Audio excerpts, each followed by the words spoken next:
terlebih dahulu, Ibu. Iya, Bu, baik. Terima kasih, Bu. Ya, baik, Bu. Sebelumnya perkenalkan, nama saya Bidan Alia yang bertugas pada klinik hari ini. Sebelumnya dengan Ibu siapa? Nama saya Ibu Rani, Bu. Baik, Ibu Rani ya, Bu ya. Apakah ada yang bisa saya bantu, Bu? Iya, Bu, ada. Jadi begini, Bu. Saya ini kan baru saja melahirkan seminggu yang lalu. Nah, ASI saya ini keluarnya belum terlalu banyak, Bu. Masih sedikit-sedikit. Saya ini takut nanti kalau bayi saya kekurangan ASI bagaimana. Saya jadi cemas, Bu. Ini bagaimana ya, Bu, solusinya? Oh, seperti itu.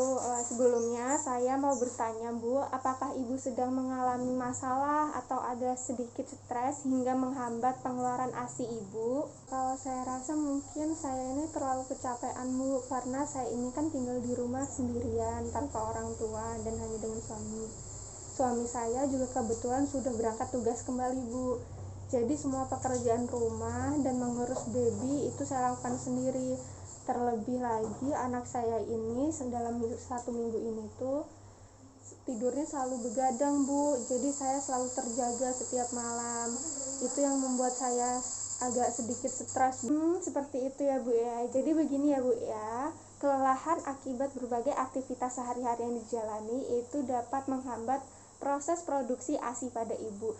Selain itu, kelelahan akibat fisik maupun psikis menjadi faktor utama yang menghambat proses produksi ASI pada ibu.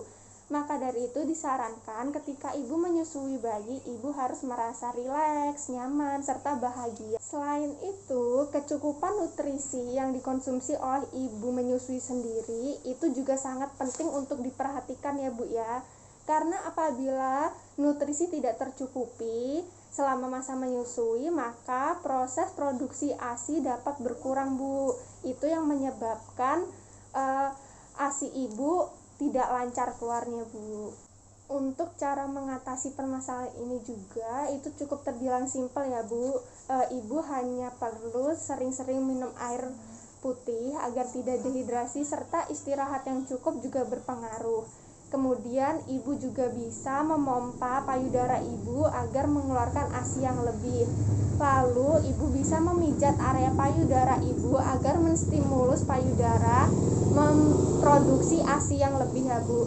Kemudian jadwalkan menyusui si bayi itu lebih sering agar produksi ASI itu semakin terpancing, Bu. Seperti itu. Kemudian saran dari saya, ibu harus mengurangi aktivitas-aktivitas yang berat, kemudian istirahat yang cukup, dan segera mengonsumsi makanan-makanan sehat yang bernutrisi dan gizi seimbang ya, Bu. Lalu untuk mengenai ibu yang tinggal sendirian itu bisa dibicarakan dengan suami agar bisa menyewa IRT ataupun baby sister, atau bahkan ibu bisa membicarakan ini dengan keluarga terdekat agar bisa membantu ibu di rumah ya, Bu ya. Apakah sejauh ini sudah paham dengan apa yang saya jelaskan, Bu? Baik, Bu, sudah jelas, Bu. Sekarang saya jadi lebih tenang dan tidak terlalu kepikiran. Ya baik, kalau sudah jelas, di sini saya tekankan kembali ya, Bu, agar ibu harus banyak istirahat dan tidak stres, serta mengonsumsi makanan bergizi seimbang agar produksi ASI ibu meningkat ya, Bu ya. Baik, Bu, terima kasih atas saran dan masukannya, Bu. Kalau begitu saya izin pamit ya, Bu. Terima kasih, Bu. Iya, Ibu, sama-sama. Iya, Bu, mari, Bu. Iya, Bu, hati-hati ya, Bu, di jalan.